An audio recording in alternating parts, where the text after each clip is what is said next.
Hi everyone, weekly preview time. It's looking forward now. It's the 17th of October today, but it's the 21st, 22nd weekend coming up. And compared to last weekend, very little going on, to be honest. There's the Pan American Games, very late season with track events and etc. going on. And there's the Leeds Abbey Dash 10K, and of course the normal plethora of road racings around the country. But I don't think even the Leeds Abbey Dash is quite what it used to be. I'm not sure it's even an international, home counties international now. It used to be beginning of November, and same weekend as the National Cross Country Relay. So there was always a split there.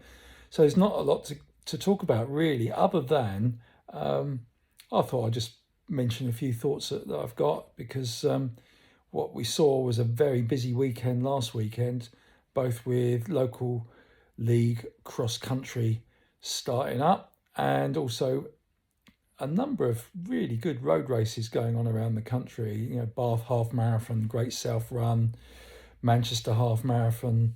There's a Cambridge 10K going on. So there was a fair bit of interest, and now I think what we're starting to see at this time of the year is that split between those going towards road racing, maybe building up to a marathon or half marathon, and those going towards cross country.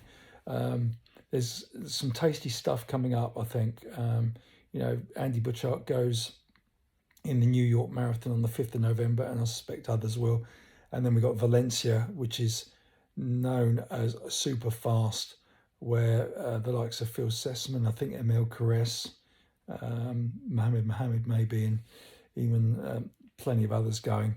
But more on that as we get nearer. But and who knows what's in the back of the minds of both men and women at the moment. Kelly Thackeray ran a fastest marathon by a UK female in near New York at the weekend, 2:22:11, and she was speeding up at the end. Looked at the splits, and I think the last 20 minutes was the fastest of the race. So yeah, I think this is what's happening with the marathon running now, with shoe technology and also attitude of athletes.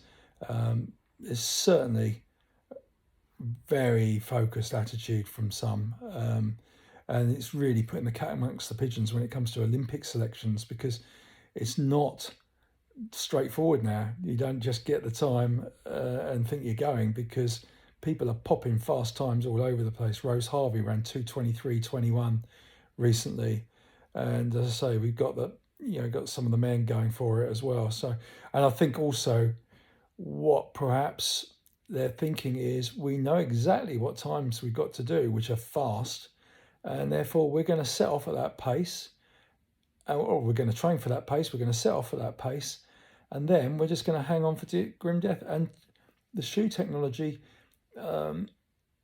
probably helps in the way that people are able to handle the back end of marathons these days compared to the past. We've seen it with the world records. You know, they're really shifting at the end rather than hanging on. So yeah, it's a whole new world in many ways, folks. But quite an interesting Great South Run on the men's front, particularly. Well, I say on the women's, Lily Partridge is showing good form again. There's another good example.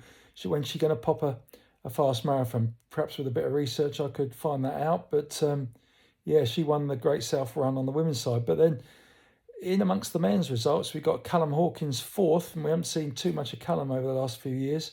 Mark Scott sixth, and Jake Smith, who he's had issues of his own and could well be out of the sport, but he ran 48:30 for 8th place in the 10 miles.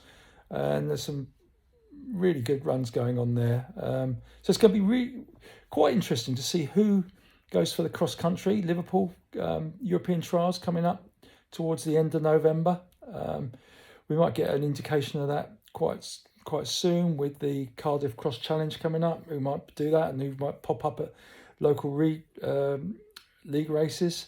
So although this is a quiet weekend, there's a lot to look forward to, and it's good to see so many top Brits seemingly on form and giving the autumn season a good crack one way or another. So there you go. I'm still laid up after my knee operation, but it went okay.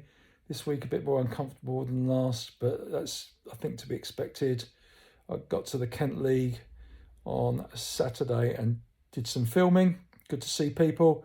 The next one I'll be at, hopefully, will be the Tunbridge Kent League on the 28th of October, and then on to Mansfield on the 4th of November, although still probably hobbling about a fair bit. That's it. See you next week.